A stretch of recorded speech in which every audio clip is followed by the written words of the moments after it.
So when I was asked to talk, it feels like many months ago now, I gave this rather grandiose title because I was preparing a policy brief to be presented at COP27 about some of the policy options for large-scale restoration.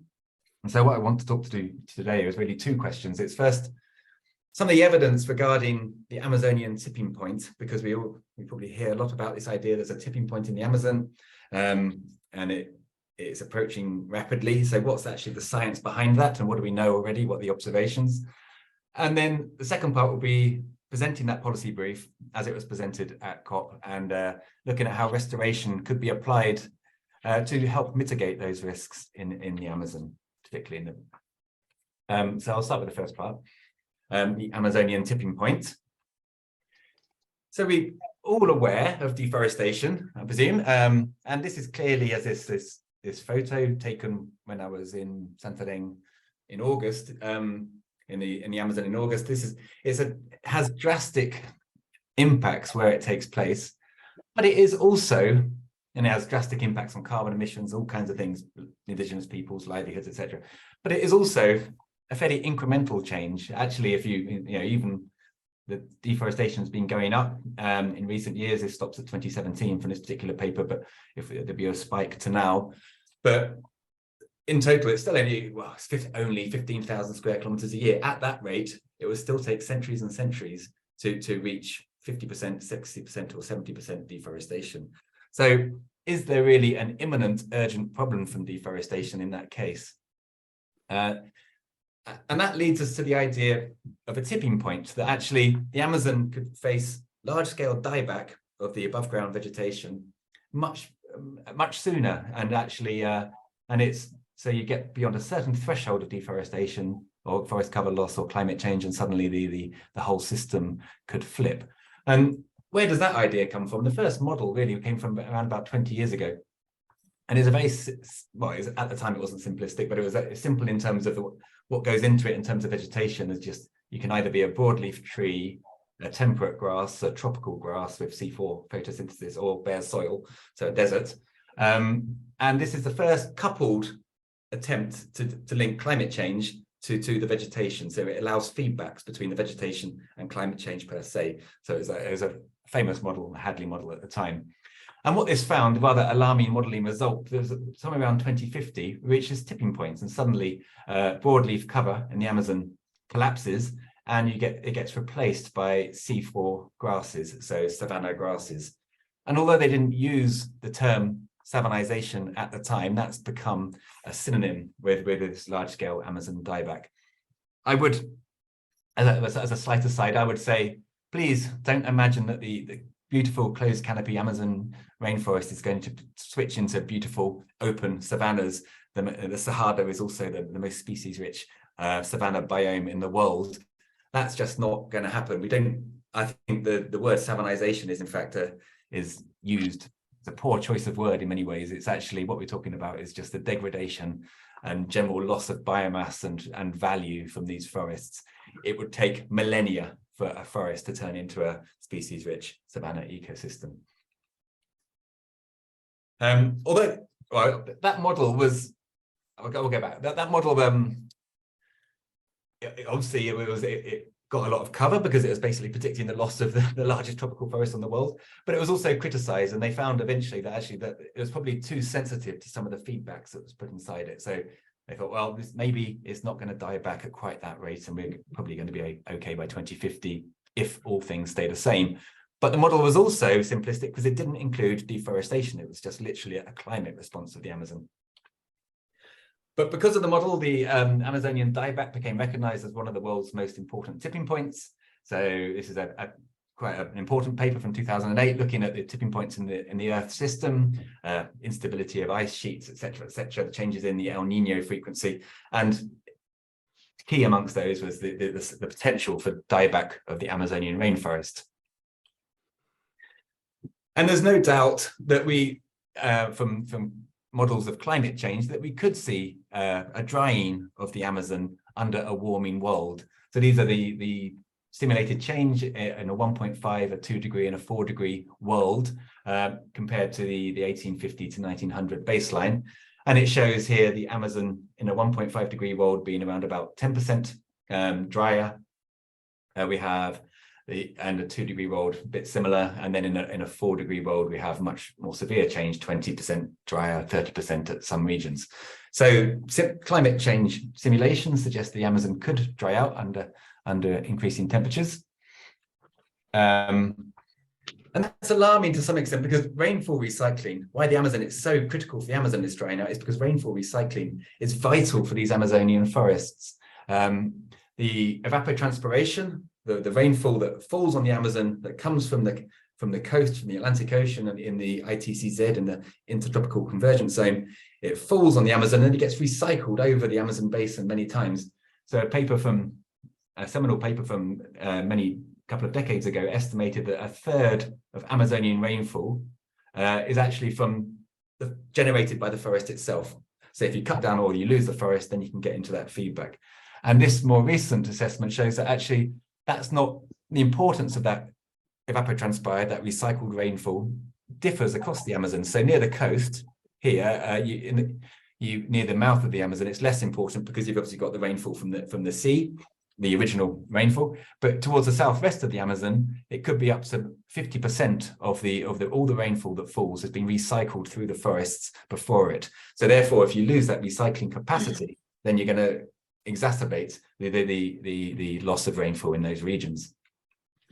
So essentially, we have a feedback system such as this, where climate and land use changes lead to drier regional climates, which then leads to a reduction in evapotranspiration, which then feeds back to being a drier regional climate, which then increases, both of those feedback on increased tree mortality, which in turn has its own feedback to reducing evapotranspiration. And of course, in terms of climate change, it feeds back and enhances climate change, because the levels of carbon in the Amazon are so important that this is a really critical feedback in the Earth system, and it will be difficult to mitigate climate change if the Amazon, or impossible if the Amazon is lost.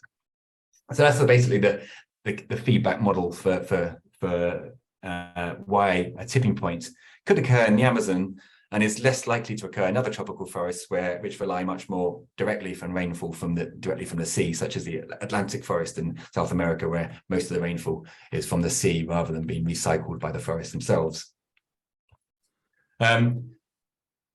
So that model as a whole implies that climate change and deforestation are important, but there's also another factor in here which could speed up the tipping points and make it happen much more abruptly, and that is fire.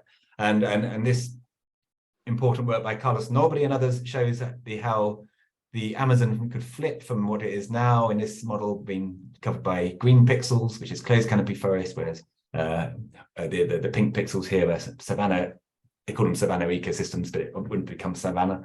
And that flip happens in two ways. It either is climate change combined with fire, or it's high levels of deforestation combined with fire. And this is a photo of a fire I took, I think it was 2005. I was actually trying to work not on fire at the time, but the forest caught fire. And the Amazon shouldn't burn. The Amazon is an ecosystem that has evolved almost entirely without the influence of fire.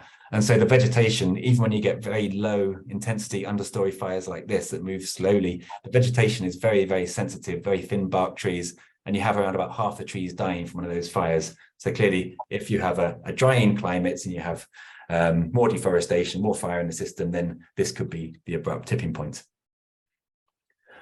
So that's some of the theory behind why we are concerned about a tipping point.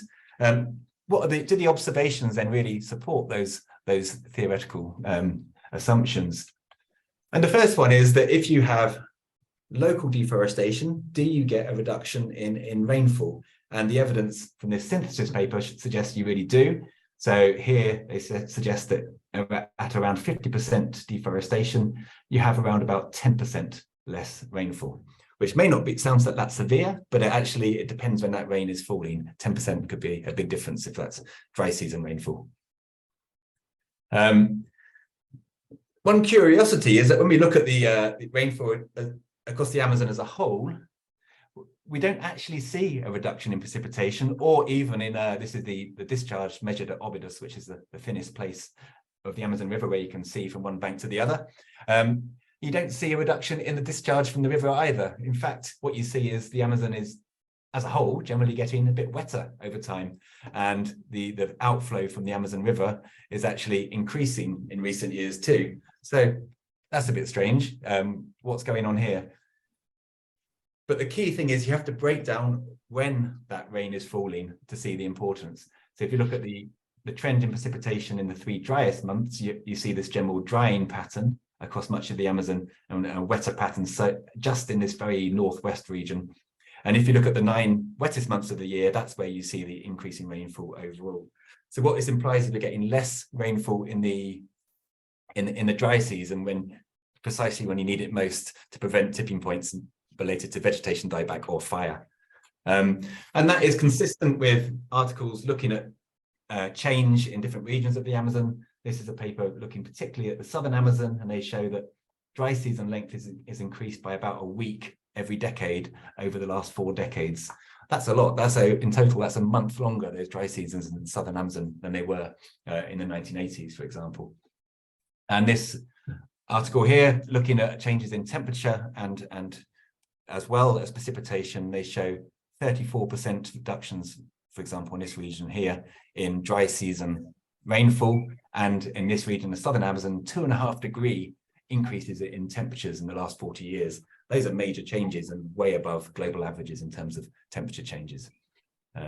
Of course, if you have higher temperatures, then actually that you have more evapotranspiration, you need, and so therefore you exacerbate any reduction in rainfall. You actually need more rainfall in the dry season, not less.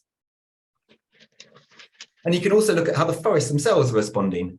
And this is at work from a large-scale network of plots, undisturbed or relatively undisturbed plots from across the Amazon basin. And what they find over time is that actually mortality, tree mortality from 1980s all the way to 2010 and beyond, seems to be increasing the rates of tree mortality. So that would be consistent as well. The forests are suffering greater stress and higher levels of tree mortality during these extreme droughts.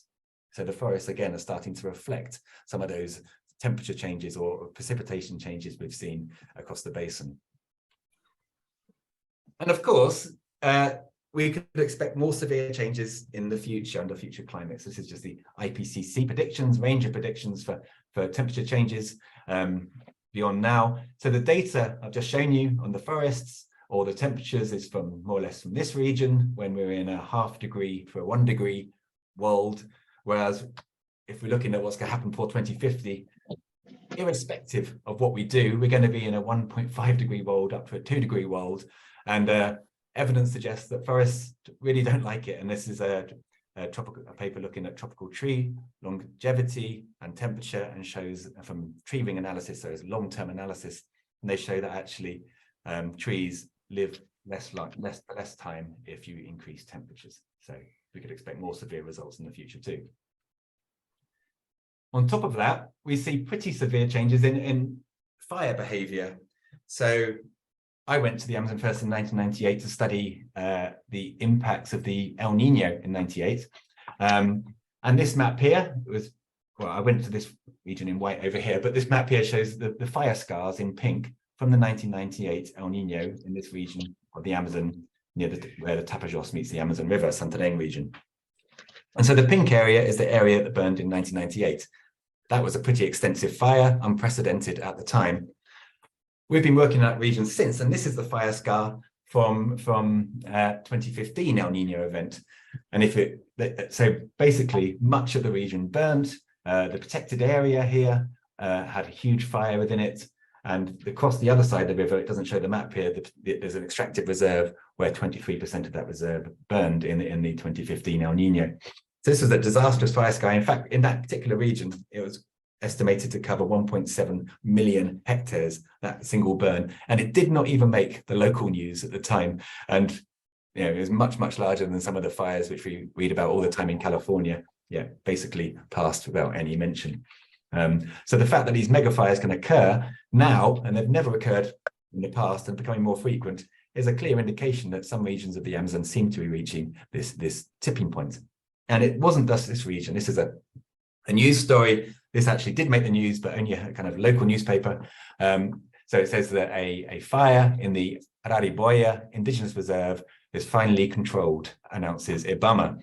But the bit underneath it is what's pretty damning, is that of the 413,000 hectares of forest in the reserve, 220,000, 53% were destroyed by the flames.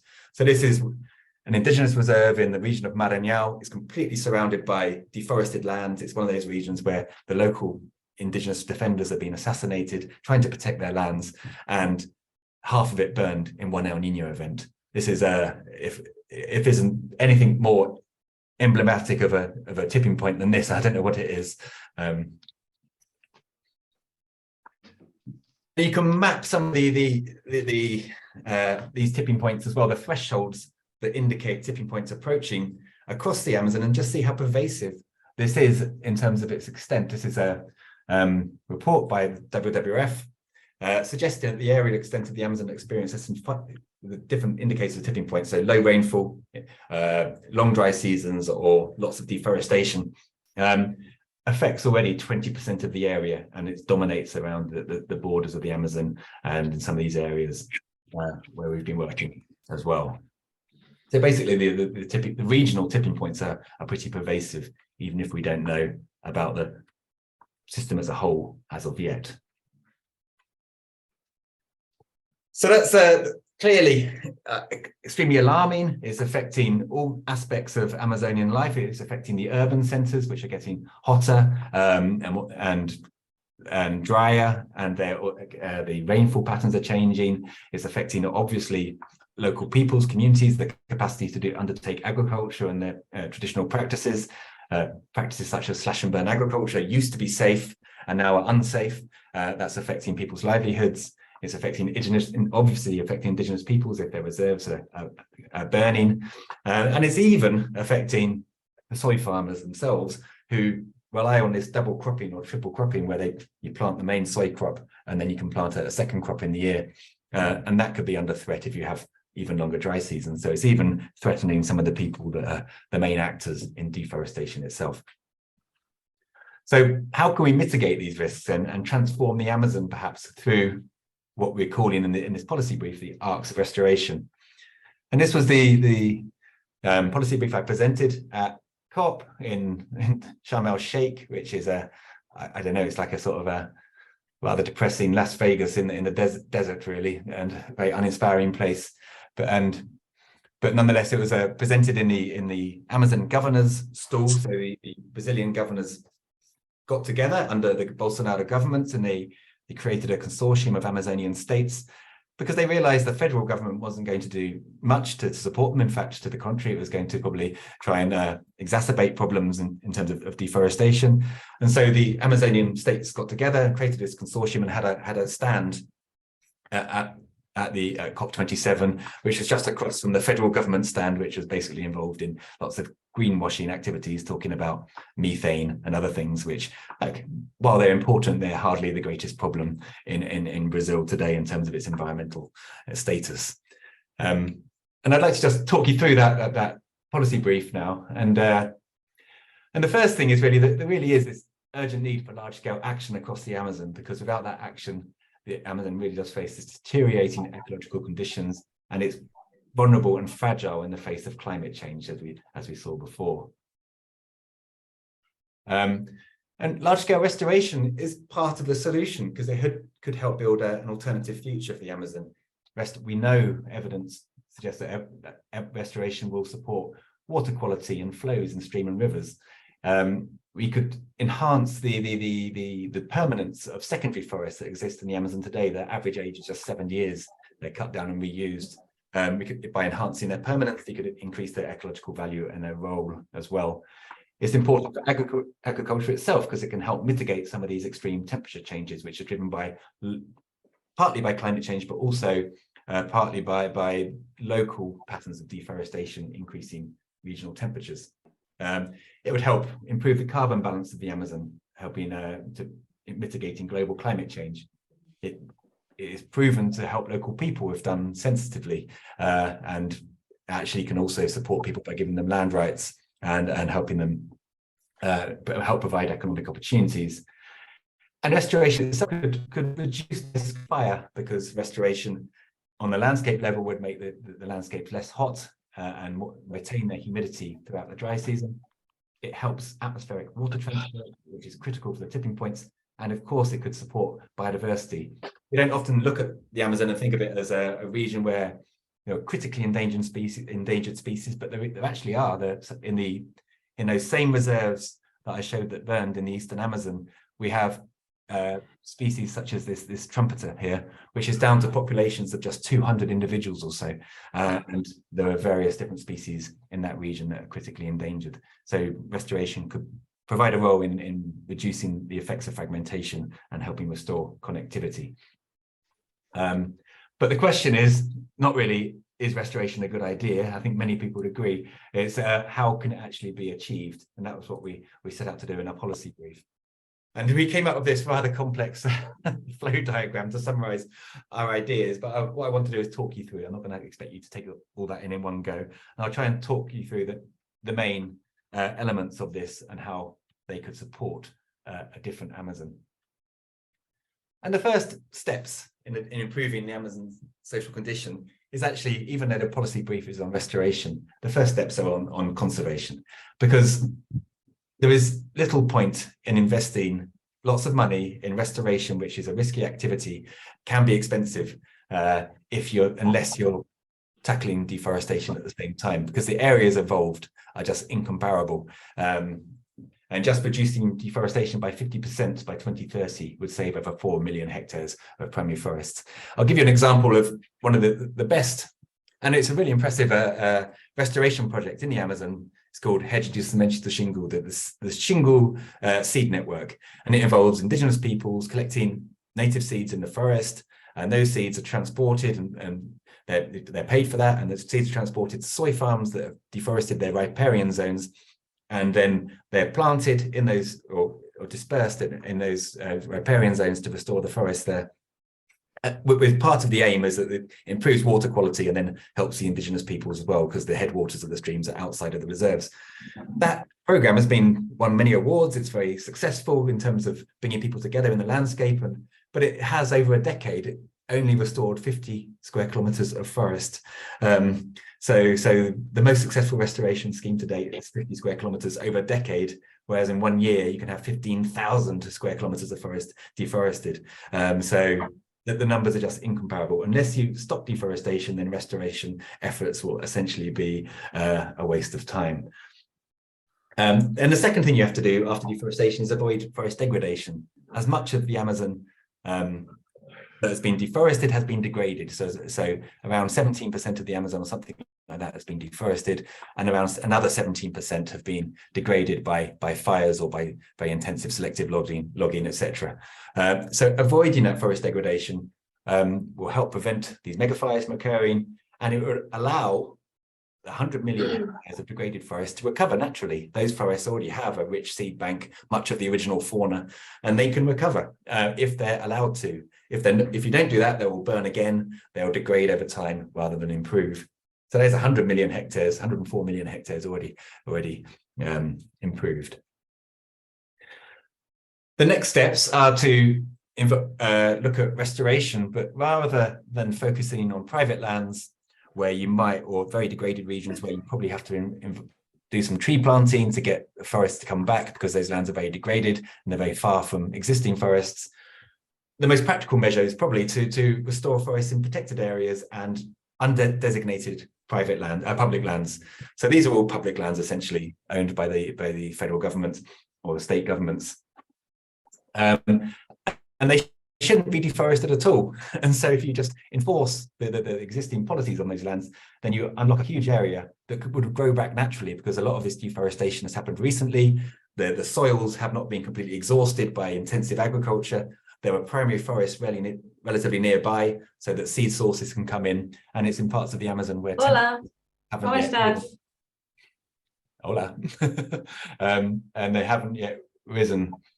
So that's the next step really is to use these federal lands. And the other advantage here is that because they're government lands, there's a low transaction cost of that, because you don't have to negotiate with thousands of farmers, which is going to be difficult and expensive.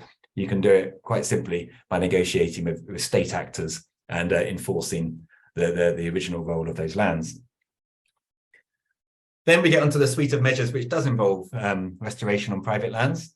And there are opportunities here to be had, and there are two ways of kind of leveraging them.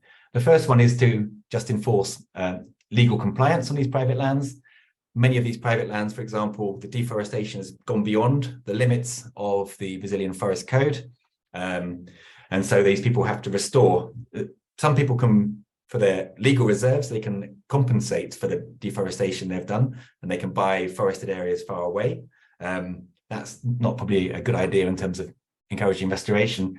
But nonetheless, there are regions that they have to restore, such as regions of high ecological value. And in one municipality of Paragominas, for example, this is a small, well, it's a big municipality, but it's a relatively small part of the state of Pará.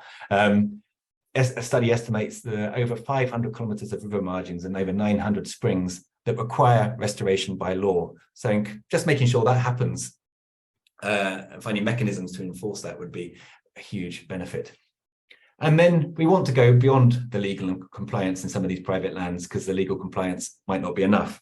For example, in the state of Pará, there are over 5 million hectares of riparian zones that have been cleared, that currently the law does not mandate their restoration. It says they can be left cleared. That's not beneficial for the rivers, for the water network, water quality, flows, and finding additional mechanisms, incentive-based mechanisms to ensure the restoration of those areas would be good.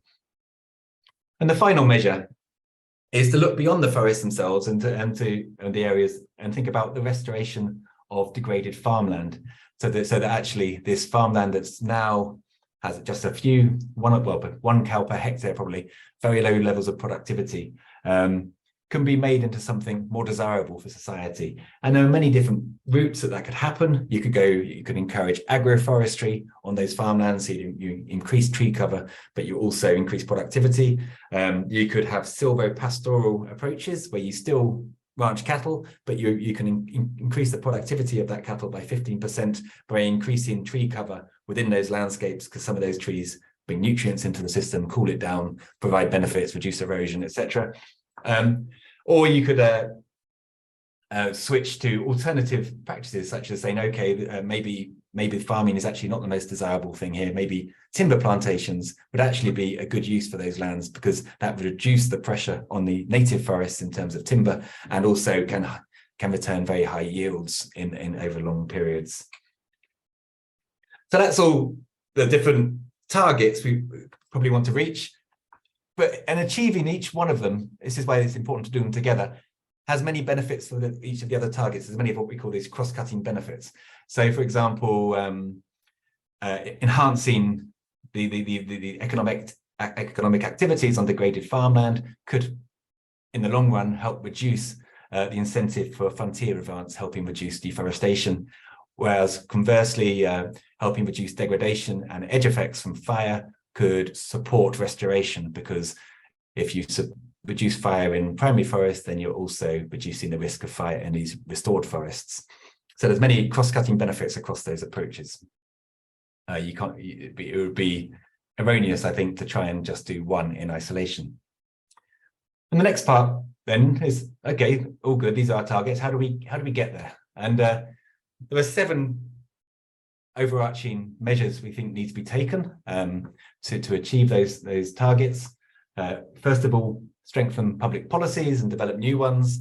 Many of the policies are actually very good, but actually some could be improved. Support governance. This is obviously key. That's what's been eroded over the last 4 years, is any capacity to govern those systems, and that needs a major investment so that enforcement can take place and policies can be governed effectively. We need to resolve land tenure. It's very difficult to restore forest in private lands unless you know who owns it, and you need to resolve the question and the lack of clarity about the undesignated public lands as well, so that everyone is clear about who owns those lands and who has rights.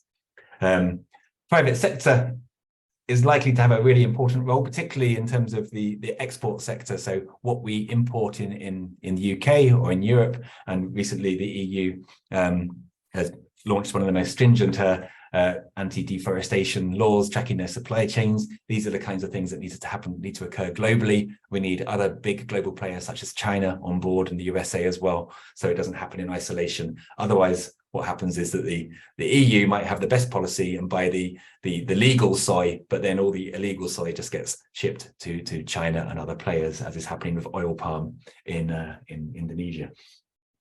Then we need, nothing's going to be successful at all unless you have the agreement and actually the leadership of people, communities on the ground. We need empowerment of local communities, women, youth, across the board. That has to happen, and they have to be leading these schemes. They can't just be watching somebody else come in and implement these activities. So that's going to be a major challenge requiring serious investment. Technical assistance. So some of these schemes, for example, sustainable restoration of degraded farmland, some of those ideas we know about, but actually agroforestry, there could be a lot of advances made by improving technical approaches and actually rolling out that assistance so people know what they can do and don't have the high risks of changing their livelihoods. And finally, all of this needs to be supported by effective monitoring, so we actually know where deforestation is taking place, for example, the success of restoration, and where illegal activities are, so they can be punished. And interestingly, the transitional government of Lula, which is in place at the moment, they have made some recommendations, the team, for what Lula's government should do. And from what I've seen, the focus is very much here on supporting the governments. There's a suite of measures which are about re-establishing a role for enforcement in the Amazon. Essentially, it's been completely dismantled, and also supporting that with the excellent monitoring that Brazil is capable of doing and has done in the past, particularly through INPE. And just to break down one of those policies in a bit more detail, you can see how they're more effective. So, okay, strengthen public policies. What are the kinds of things we were talking about? Well, we can look to the states. And some of the advances they've made. The individual states have been actually quite key under the Bolsonaro government, because they've been forced to come together to create their own policies. The state of Pará, for example, has a policy to reforest 5 million hectares of degraded land by 2030. So that's some of those regional state laws could be an important part of that action. We could change policies. So at the moment, farmers that have deforested beyond the legal limit can compensate, as I said, by buying farms or land in forested areas of the Amazon far away. Now, that doesn't really help protect those forests far away, because they're probably, in fact, in some ways, it could encourage land speculation in those areas. And it also completely disincentivizes any kind of restoration on those farms which are local. So making it more difficult to people to compensate for their loss of forest by buying farms elsewhere, by maybe you have to compensate locally, for example, would make it much harder to do that, and that would really encourage restoration. And some policies were put in place not thinking about conservation or restoration at all, but actually have had some really positive benefits, and we need to think more about those. One example is the Brazilian school meal program, where a certain percentage of local school meals had to be purchased from local farmers. And that meant that it really gave many of the products that people consume from agroforestry systems or from small-scale farming systems, which are much less damaging to the environment and much better for local people. So that provided a mechanism to actually to stop large-scale expansion of soy, for example, and really encourage local communities to produce food and engage in more sustainable farming practices.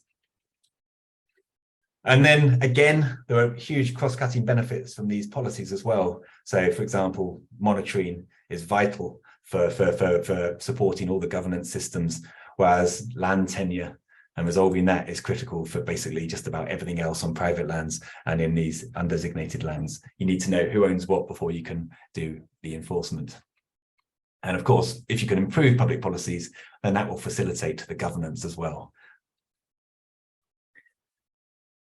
Beyond that, there were some sort of broad scale measures which would be useful guidance for how to implement restoration.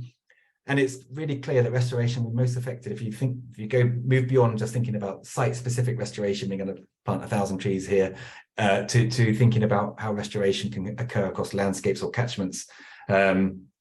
So secondary forests, this is an example from my student's work, Charlotte's, and she's looked at the amount of fragmentation in old growth Amazonian forests, so primary forests. This is the fragment density, how many individual isolated fragments there are unconnected to the rest of the forest. If you don't consider existing secondary forests, so there's high levels of fragmentation across the deforested regions of the Amazon, as you would expect. But if you include secondary forests in that layer now, then you actually basically you reduce the fragmentation massively. So this shows that secondary forests, those that exist today, even without considering planned restoration, are really helping reduce the effects of fragmentation, because many of the species can move through those secondary forests, helping populations to avoid the bottlenecks and supporting gene flow. So thinking about planning at scale can help you enhance connectivity. And also, you could unlock many other benefits from planning at scale. For example, putting secondary forests in an isolated location is probably not a very good idea, because those forests therefore don't receive any seeds from adjacent primary forests. They're exposed to edges. And secondary forests as well could be really important for the old growth forests, because if you have a secondary forest that actually helps buffer the edges of an old growth forest, we know that when old growth forest edges are exposed to agricultural land, they have lower carbon stocks, they have a higher microclimate, increased fire risk, and changes in species abundance. So in fact, you could think of restoration as a way of even supporting the existing old growth forest to be more resilient to a hotter and drier future too. So I'm going to conclude here and just say that there's uncertainty about a biome-wide tipping point being reached. Some of the early models were probably overestimated, a bit too sensitive to some of the feedbacks, but there's little doubt that we are already witnessing regional dieback events, and some of those are occurring now at scale. And restoration could be important if it's linked with conservation of existing forests, if it improves livelihoods and levers the potential of forests to regenerate naturally. We need to look beyond just planting trees. That's a very narrow definition of restoration. Okay, I'll stop. Thank you. Wow, thank you so much. Let's give him a virtual round of applause.